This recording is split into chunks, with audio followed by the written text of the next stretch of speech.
Hello and welcome back to Europe 1100. We're about to fight an army that is actually kind of scary, because you see here they have 524 troops, which is obviously, well, as you can quite clearly tell, about 200 more than we have. And, well, the combat strength is kind of in their favor. I'm a bit worried about it, to be honest, because if we can take this, it means that we then have basically free reign to go straight on in to the nearby town, and then we can hopefully take that. Now, this is... oh, I love this. Alright, this is absolutely one of my favorite kind of battlefields. It has a number of different obstacles on it, but it's nothing too irritating for the AI, because obviously... I don't need to tell you, but we had, I think in one of the other series, I'm not entirely sure, I can't remember now, you know, they're all melding together most of the time, unless there's something specific that's going on, because I'm not going to say, oh, look, there's Daenerys Targaryen, or, oh, yes, there's, you know, someone from the Crusade, or something like that in this. No, obviously. But what I'm saying is, this battlefield looks fantastic, and... I mean, you could just obviously clearly tell why that is. There is an insane amount of flexibility in how you can actually play this particular battlefield. Because obviously, if you have a huge amount of archers, you're going to try and fade your troops into the tree line. You're going to fade back into the tree line. You're going to try to draw the opponent as close as possible to the tree line just while they are... walking towards you, just relatively, you know, relaxed and so on. Oh yeah, I also need to change my my weapon. I completely forgot about that. We need to go back to the sledgehammer because it is much better. Yes, surprisingly enough, I'm kind of a little bit weirded out by that fact, but it is a lot better. Anyway, we're just going to tell these guys to charge in. The enemy's cavalry is coming in pretty hard on our infantry right there, and indeed on our archers. I guess I'll have to act as a bit of a deterrent here, or maybe just as a punching bag. But we are doing some pretty nice damage. Yeah, I mean, that's the funny thing. The main reason why I actually got this weapon is just so that I could actually deal, you know, like actual... killing blows, because in sieges and so on and so forth, it's obviously not that good to literally just knock people unconscious. But then I remember I actually still have Doctor's Oath, and well, as you can tell, it's not really helping things too much for me to have a piercing weapon. Even though, look at how much damage we're actually able to do. It's actually not bad. It's actually a pretty nice weapon. Unfortunately, the sledgehammer is generally going to be considered better than this, and I'm not saying unfortunately in a way that I'm disappointed. It's more a case of, well, we spent a bunch of time attempting to, you know, create a weapon that's actually decent, and well, it turned out that it wasn't so much, which is a bit of a shame. But you know, it's not that big a deal, I suppose. We just need to, you know, go back to the drawing board and try and see if we can maybe get some more, maybe get something a little bit different here and there. And we have to be very, very careful of these noble knights. They are going to be extremely damaging for us, and I'm just basically trying to run by as many of these guys as we can get our hands on and just attempting to eliminate them. Because these ones are the ones that are going to cause us the greatest problem. You can see here that we are actually in a situation where we may indeed have some issues. Yes, we may indeed have some issues with our... okay, no, we're doing all right, but we're not doing as well as we should. We need to kill 200 more than the opponent, because they have more reinforcements than we do, and that is going to be a bit of a problem if we are unable to do so. I don't know. I think generally if we can eliminate some more of the enemy's cavalry, I think we'll have a much better idea, a much more accurate idea of how things are going, because cavalry generally has a much higher... I'm just going to put these on auto-delegate now. Yeah, so cavalry generally has a much higher contribution to the combat strength. So, you know, if you see the bar, you know, going down when you've just eliminated a bunch of cavalry, well, that's the reason, because they are significantly more powerful in terms of their value than any other unit type, unless they're a spearman, and unless they do 39 piercing damage to your leg and kill you. Oh well, never mind. To be expected, right? To be expected. Anyway, we were actually able to achieve victory, and I'm pretty happy with this. And what's very funny about this as well is the fact that we were able to eliminate all of their troops, with very minimal of them actually running away. But we also now have the ability to capture 400 of them, over 400 of them in actual fact.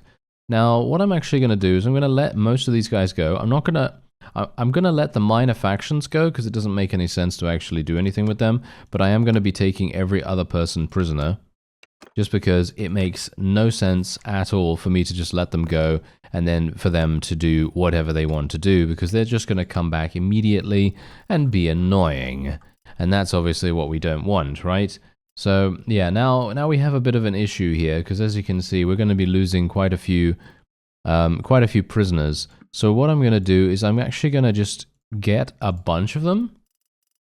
And I'm very much hoping that that is going to cause them to do other things. In other words, I hope that we're not going to lose a huge amount of really, really good troops from our prisoners hold, and instead they'll just lose the ones that we've just taken, which are, you know, they are still amazing, don't get me wrong, but they are obviously, you know, lower tier. Most of them are going to be lower tier, so let's just hope that that is going to be the case, because I obviously don't have anywhere that I can go right now, so I'm just going to wait here for some time, and we'll just see. I have a bad feeling that most of these things are going to... yeah, most of these things are probably going to be leaving relatively quickly. Yeah, as you can see, look at that.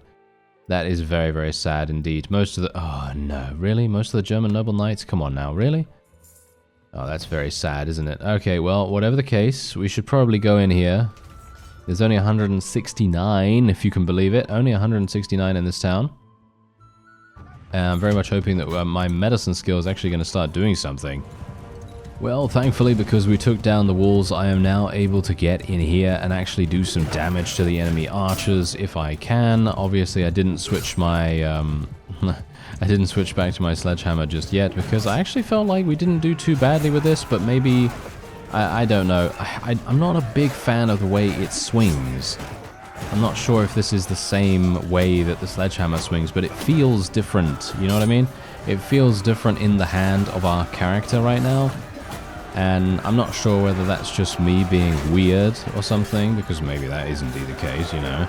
Sometimes weapons, even though they are the same exact type, you know, for example, two-handed or polearm, one-handed, whatever, they act differently. And I think that's actually a pretty big testament to the work that Tailworlds actually did do on the weapon system, or shall we say the customization of weapons. Because it may very well be that because I've customized this weapon, that because of those modifications that I've made, it might be that it's very different because of that. It's because it's very different because of the various parts that I used in comparison to other parts that may have been better or indeed worse. And so I'm thinking maybe, yeah, you know what? Once we've taken this, I'm going to go back into the smithy and we're going to see what we can do. And I'm very much hoping that we are... Are we not done yet? Okay, charge, please. There we go. I'm not sure. I'm not sure. Why does the AI literally just stand there randomly? That is so funny. Okay, yeah. I'm not entirely sure why they just stop doing anything. They just stop and then they're like, "What? Oh, where do I have to go, sir?" And I'm like, "It's over there. It's over there. You know, you need to go over there and fight those." Yeah, and then they're like, "No." They just don't. So yeah, that's quite funny. But well, never mind. We're done. And we've taken the town, which is obviously great. Okay. Let's go into the smithy real fast. And let's actually just... That's a crash. What is causing the crash? Weapon design. Oh, is that because I have the smithing mod installed? Yeah, better smithing continued is causing this crash. Really? That's so weird. Usually it won't do that. That is so strange because not sure why it would cause that, to be honest, but I guess I'll disable it and then we'll go back in and we'll see what's going on. Alright, so we're back and I've actually decided that we're going to go for a little bit of a different style of siege this time around, because usually we take down the walls. Obviously that is the most efficient course of action, albeit a little bit repetitive. However, we're going to try this out a little bit here. Obviously I've done this in a number of other series and it actually used to be the case. I don't know whether you know this. Maybe you do, maybe you don't, maybe you watched me back then, maybe you didn't. Anyway, it used to be the case that the most effective, and this is actually pretty funny, the most effective way of getting into a town or castle was just to build your siege camp and then go in straight away. Building nothing at all. So, no catapults, no siege towers, no battering ram, nothing. Just going straight in, and that's it. And using the siege ladders. Because the siege ladders, and this is obviously something that has obviously changed over the course of time. I don't know whether they are still that effective. I mean, they're probably not going to be. Oh, it's also raining, so my bow is going to be absolutely terrible here. But yes, anyway, the point is, if you played back then, on that previous version, you would technically be able to create your siege camp, put out the ladders, get the ladder up, go up the ladder onto the battlements, before the enemy even had a chance to, say, you know, butter on toast. Yeah, it would be that fast. It would be really, really quick. And it's actually super funny because that used to be a really, really fun strategy, because that's the point. It was indeed a strategy rather than a case of us being forced into doing a particular action. Because for me personally, I like flexibility. I like being able to choose my course of action in some way or another. You know, I like to basically go, yeah, you know what I'd really love to do right now? I'd love to use my siege towers, or I'd love to use my catapults, or ballistas, or trebuchets, or whatever. But nowadays, that's not really what happens. That's something that is very much in the minority of decision making. You're not really going to be doing that often, which is kind of sad, to be honest, because as I say, I feel like one of the main strengths of Mount and Blade in general is player choice. I remember way back when I first started playing Mount and Blade Warband in the very first series. I remember thinking to myself, this is a hard game. I remember very vividly thinking that when I was trying to learn how to play it. And this was obviously off screen, right? Before I even started playing my very first episode. Before I even started recording the first episode. I was playing for 2 hours before I recorded that. And I thought, wow, okay, how am I even going to do this? You know, this is going to be incredibly difficult. Because the game seemed so deep. It seemed so deep. It seemed like it was something that I'd never be able to get a handle on, because it just had so many different ways to progress. You know, you have to know quite a lot. I mean, obviously that's the point. Nowadays, I know all of that stuff. I know how to progress. I know how to get the best possible starts. I know how to build my character and so on. But back then, I had no idea what I was doing. And I was basically just doing things off sheer instinct and just thinking to myself, oh, that sounds good. I'll just do that. And so on. And that's basically how it went for the majority of the time, which is quite funny, obviously, because, well, it did end up being a pretty classic series, and I think quite a few people liked it. I mean, I think it's one of my most viewed series ever, and that's the point. It is actually really... I'm going to buy this horse armor, by the way. It is actually one of my favorites as well. The very first original series of Warband, because it has that charming quality to it, because obviously I have no idea what I'm doing. You know, I have literally no idea what I'm doing. But what I'm trying to say is, apart from the fact that obviously it is a completely, you know, from the very beginning, a person learning as they go along and everything. Of course, I did do a little bit of learning, you know. As I said before, initially I spent 2 hours trying to learn the game. And then I thought, well, I can't just spend all this time learning the game when I could technically make this into a really fun experience.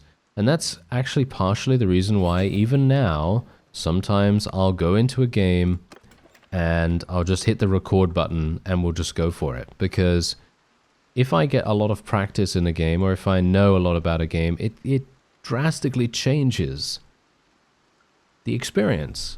It changes how one is going to approach certain situations.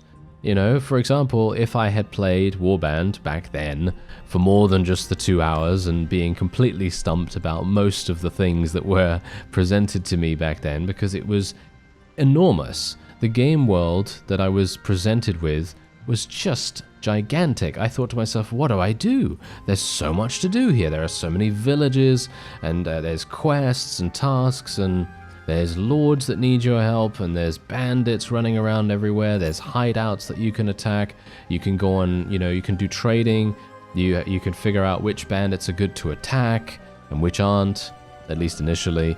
And then there's also the case of, do I want to raid a village? Do I want to become a mercenary? Do I want to become a person that fights for a claimant?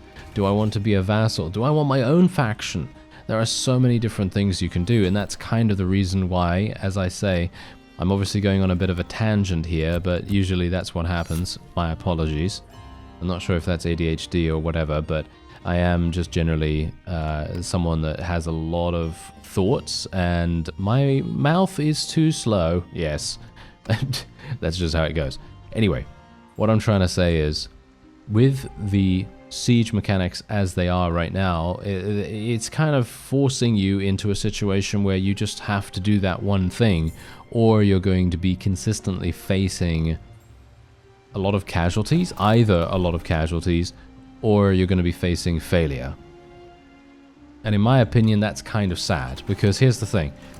Trebuchets are 100% the best way to pretty much take anything. You don't have to destroy the walls with the trebuchets, by the way, but from what I have found so far, the best thing to do is actually to build the trebuchets, use them to destroy the various artillery on the battlements, and then do whatever you need to do in regards to creating siege towers or a battering ram or whatever. Obviously, this is very much if you want to have an alternative to just destroying the walls, because obviously if you are like me and you want to do things, well, you may want to make things a little bit easier for yourself so you don't have to struggle.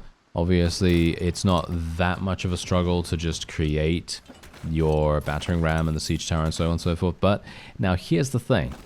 If you don't have the super speed mod installed, then I'd probably recommend just destroying the walls.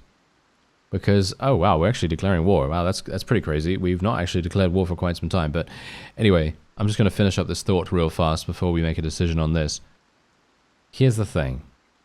For example, if you're playing without mods, or you're playing without the super speed mod, or you're playing on console, whatever the case, you're not going to have access to the super speed mod. Either way. And so if you are wanting to do things the most efficient way, the easiest way, just destroy the walls with your trebuchets and then just go straight on in, because then you're not going to have a huge amount of waiting time. Because I don't know whether you noticed, but my siege towers and my battering ram, they took so long to get to the walls, and I used super speed. I used super speed half the time, and it still took a long time to get there. So that's obviously a bit of a problem, but yeah. Anyway, if you can destroy the... yeah, we're going to actually declare war on them. What? They got 2 towns. They got 2 towns and 2 castles. We've got 20. We've got 20 towns and 20 castles. That's absolutely incredible. But yeah, so basically how it's going to go is I'm going to do this. So we're just going to build all of this stuff right here. And this is obviously my alternate kind of method for, you know, capturing things. Because here's the thing. We're just going to put these out, and then we're just going to destroy all that. Boom, there you go. That's it. Done. You see that? Look at how easy that was. Now, let me tell you something. I've actually tried a number of different combinations in this particular situation. So, for example, I've tried 4 ballistas. I've tried 4 catapults. And if the enemy has a particular setup for their defense, so for example, if they have all catapults, it's going to be extremely difficult to actually get any kind of damage out before your catapults or your ballistas are destroyed. And that's the reason why I recommend using trebuchets in that particular situation, because they have more HP. And that's it. That's literally the only thing that I can really say at that point, because apart from that, if you don't want to, you know, if you don't want to have a huge amount of issues with taking out the catapults or taking out the ballistas that they have, then I would recommend trebuchets for that purpose. And it's quite funny because that's not technically what they're for, as far as I'm aware. I think they are mostly for destroying walls, of course, but they are far and away the best option for anti-siege equipment. And you can see here, look at this. I haven't used super speed once, and you see where my siege towers are? You see this? You see how long this is actually going to take? I'm literally going to speed things up, and I'm going to take a look and see how long it actually takes for the siege tower and so on and so forth to get over here. Because in Warband, I remember it being rather ridiculous sometimes that siege towers would actually be placed so far away that it would take a long, long time, and no super speed mod in that either. Anyway, let's have a look. Okay, let's do this. Okay, we're speeding it up, by the way. Massive, massive speed up. And it just reached it now. Okay, that took about 2 minutes. About 2 in-battle minutes, and I'm not sure. Is that fast or is that slow? For me personally, I feel like that's quite... I don't know. It feels pretty slow to me. That feels pretty slow, but I don't know. Maybe I'm impatient. Am I impatient? Maybe. Maybe I'm impatient. I don't know.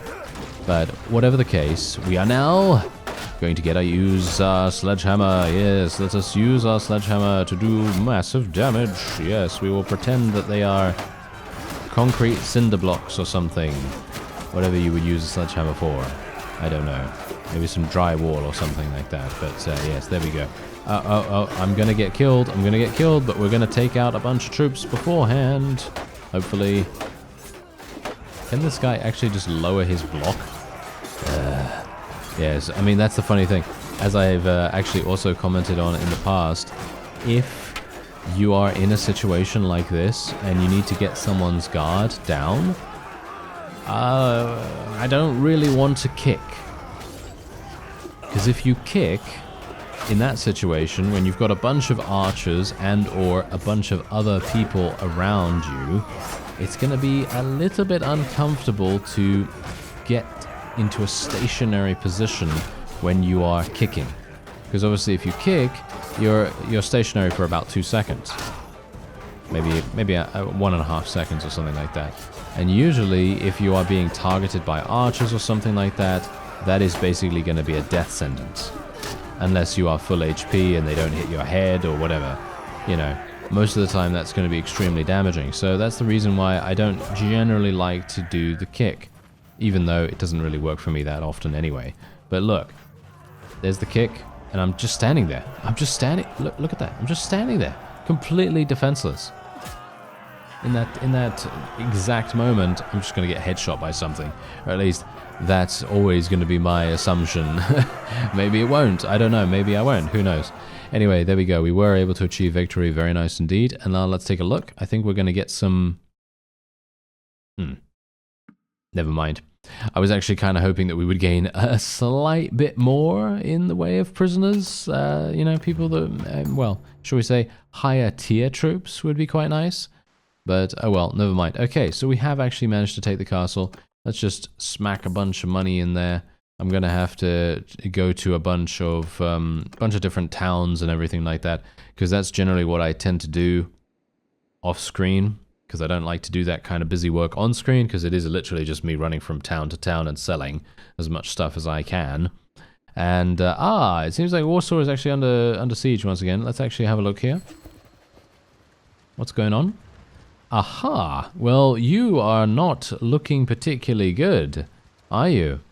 Yes. Obviously, now here's another thing that is actually very good. I'm not only going to complain. Okay.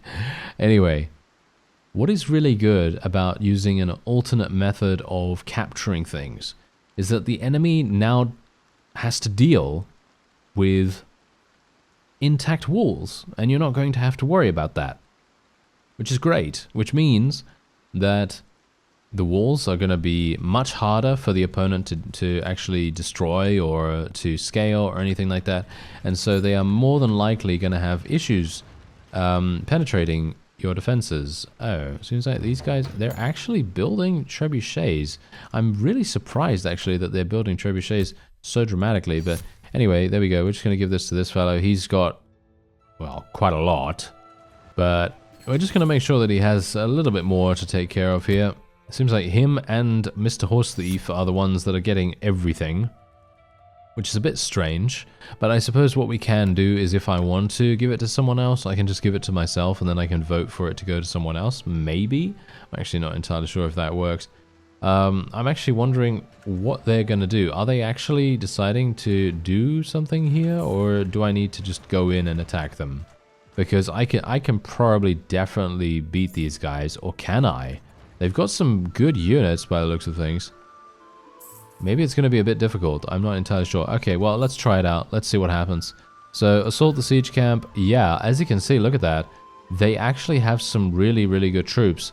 Surprisingly enough. Maybe I should have just let them throw themselves against the siege.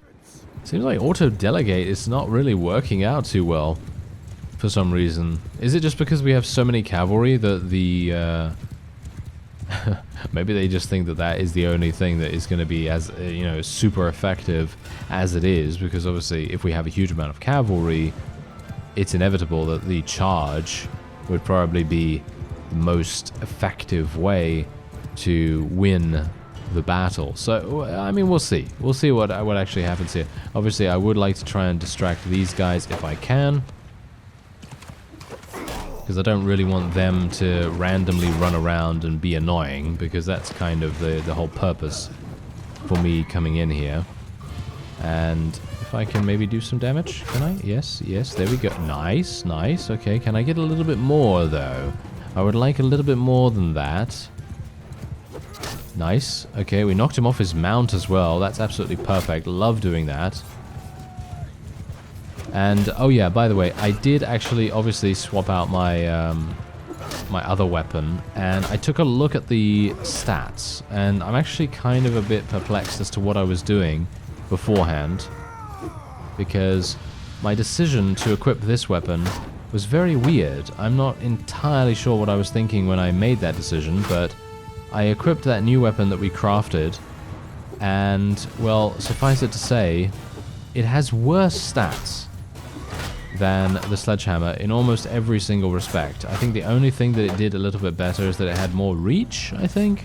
It had more reach, or it had more something, but it's a very minor stat, in my opinion. So, yeah, it's kind of weird. It's like one of those things where you play a game, you know, single player game, and you leave it for you know, a few months or something, and then you come back to your old save, and then you just think, wait a minute, what's actually happening here? You know, it's like, what was I doing the last time I loaded this up? You know, it's kind of like that, and then you just completely forget what you were doing. And then it's like, well, okay, better start a new game then, because I have no idea, you know. That's the kind of deal that I'm having here. But instead of starting a new game, it's just more like, well, what was I thinking equipping that weapon? It's such a, I don't know, such a weird decision to make, in my opinion, because it literally was worse on every single respect apart from that one stat, which I felt like wasn't particularly wasn't particularly important. So very, very weird for me to do that. Usually I will just look at the stats and be like, no, no, no, I think the stats are perfectly fine. I think I got blinded by the piercing damage. I think that's probably what I was thinking of at the time. I thought, yeah, okay, let's go for some piercing damage so that we can actually deal, you know, fatal blows to opponents. Because in certain situations, obviously, eliminating enemies and having them be actually removed from the game, that's extremely important sometimes. But then obviously what's funny about that is that we still have Doctor's Oath. So I'm not sure why I was going to such extreme lengths by creating a weapon, that is, to, you know, kill enemies if I am still having Doctor's Oath. You know, it's just a classic me moment, isn't it? You know, it's literally like, oh yes, I'm going to make a damaging weapon that will actually kill enemies, and then I'm like, yeah, but on the other hand, I still have Doctor's Oath, which is just going to prevent 50% of the enemies from actually dying. Well, it's going to prevent more than that, but you know, it transfers basically the survival rate. Oh, well, that was some nice damage from that fellow, that's for sure. Look at that, 64 damage to the head. And that's it. And we're actually, you know what's quite funny? We're not winning these easily. Like, yeah, sure, you know, we've got a lot of troops still remaining on the field, and I'm pretty sure we could, well, yeah, I don't know. I actually don't know. Never mind. I'm not gonna say it. I'm kind of thinking that maybe we would actually be maybe on the verge of losing if we just had slightly less of a particular unit. Maybe that's the case.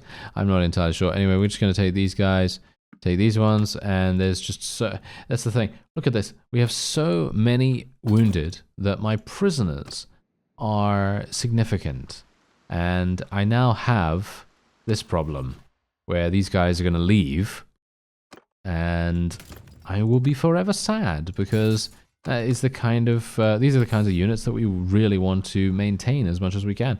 Anyway, let's just take a quick look at the at the map. Wow. Okay. Yeah. No, we're doing relatively nicely. As you can see, we also have the war against the Polish now as well, and well, I've obviously just taken one of their things. So I guess I should probably go over to Gdansk. I have no idea how to say that. Gdansk? Gdansk? Ah, never mind. Let me just show myself out. Oh, are you serious? This guy wants to fight. Oh, Mr. Horse Thief is obviously not... Mr. Horse Thief, can you please? I would very much appreciate it if he would actually assist me. But apparently he doesn't want to. So, yes, now we're going to have a big problem on our hands. Wait a minute. Do we have a big problem? No. We do not have a big problem, actually. Let's see. Wait a minute. We've got a lot of... You know, we're fine. I think we should be fine. We are outnumbered, and they do have more combat strength, but we have 81 cavalry, and most of their forces are archers. Yes, most of their forces are archers, which is absolutely amazing. Okay, so let's see what I can do here. I'm actually going to use some strategy for once, instead of just charging in.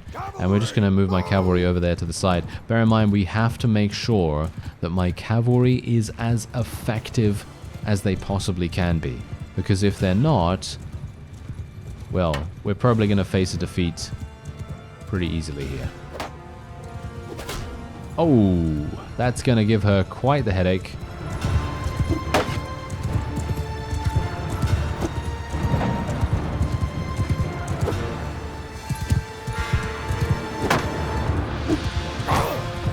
Or, feeble attacks from both sides notwithstanding. Hopefully... Why has this guy got 2 shields? Well, he does. He's one of those classic Dark Souls builds that runs around with 2 shields and just knocks people off ledges. Yes. Apparently that's it. Anyway, yeah, I'm just going to charge my... oh my, are you serious right now? Look at how devastating this is going to be. If all of my forces actually charge in against these guys right here, this is going to be extremely, extremely effective. Maybe. Is it? I think so. I think it's going to be effective, but maybe not. Maybe the enemy is prepared for, you know, this kind of eventuality or something. I don't know. But as you can see, we can do so much damage with our cleave here as well, which is wonderful. The enemy is just kind of standing there randomly. And are we actually doing something? Are we actually killing things? My forces don't seem to be really doing much. I'm actually not entirely sure. Am I buying this? I'm a bit worried now, actually. My forces are not really being that effective, which is kind of weird, because I was very much hoping that because we had a pure and simple charge against the enemy's infantry and archers, I thought to myself, oh, this is going to be amazing, you know? I thought it was going to be one of the best damaging attacks that we've had in quite some time, but we are now having issues, possibly because the infantry that they have here is very defensive. You can see here, look at this, they're just literally holding their shields up most of the time, but of course they are not going to be doing that much damage to us then, I suppose, which is good. But I mean, literally, look, there's no end to the amount of troops that they're throwing at us right here.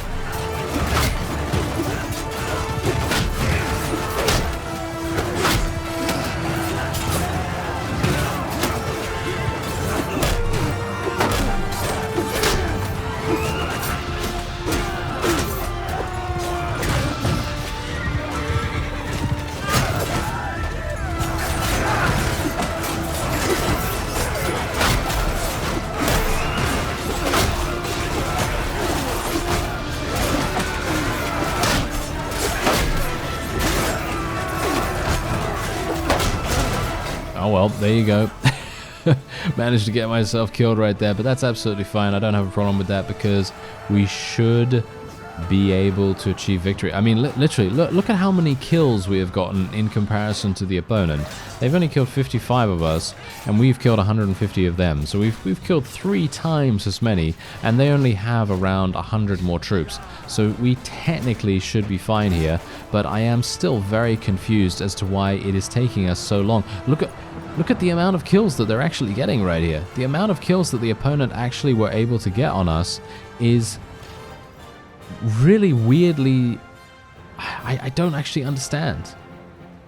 I don't actually understand how they were able to get so many kills on us, but they were able to. Very, very well. And it's so strange. I don't know why. Okay, well, we're probably just going to be letting most of these people go because they are from a smaller faction. Usually what I'm going to do is I'll try to just take as many people prisoner from the Holy Roman Empire as I can, because of course they're the ones that have insane amounts of insane amounts of vassals and clans and so on, and that's obviously, you know, pretty clear that that's what you need to do to prevent any potential problem, you know, like being swarmed by a massive army. Anyway, we're just going to go straight on in here because I am having huge problems now because obviously I wasn't able to fully restore myself. There's Mr. Horse Thief. He's running around with only 324. Yeah, not sure if I'm really that pleased about that, but I hope that he's actually going to be able to do something. Otherwise, apart from that, we have some ransom offers here as well. Let's actually just see what's going on with the Holy Roman Empire. Oh, wow. They literally only have 2,500. That's actually incredible. Oh, it's because we've taken so many of them prisoner. Well, that makes sense, doesn't it? Yep. Look at that. 25 prisoners. No wonder they want to make peace with us. They literally are wanting to make peace almost all the time here. Valdec Castle was just taken as well. Let's give that to Mr. Horse Thief. Generally, what I like to try to do is I like to try to give Mr. Horse Thief some castles every so often because, oh dear, now we have a big problem. Yeah, because basically what I want him to do is I always want him to be around, you know? I always want him to go to places that he can potentially help us out at. And that's basically, you know, my entire reason, pretty much. Otherwise, apart from that, he's maybe going to be a bit too passive. And that's not what we want, of course. Anyway, the Almoravid Empire, which is this massive globule of insane strength, they have now declared war against us, and that's obviously going to be a bit of a problem. So first of all, what we want to do is 10% shared experience for cavalry troops and plus 50% recruitment rate for infantry prisoners. Even though I very rarely have those, but I mostly have those if I don't have cavalry. So that's kind of good, I guess. Anyway, I am very much hoping that what we'll be able to do is take all these fiefs right here on the screen right now, the ones that are in red, and then just move on over to maybe Hamburg, and then maybe we'll be able to take some of the other things. But the Almoravid Empire is extremely strong, as you can see. They have 13,000, 17 towns, 19 castles, basically exactly the same as what we have. And, well, maybe we're going to, I don't know, maybe we're going to be okay. Maybe we'll be okay, but it very much depends. Anyway, that's going to be it for this episode. I thank you very much for watching, and I'll see you next time.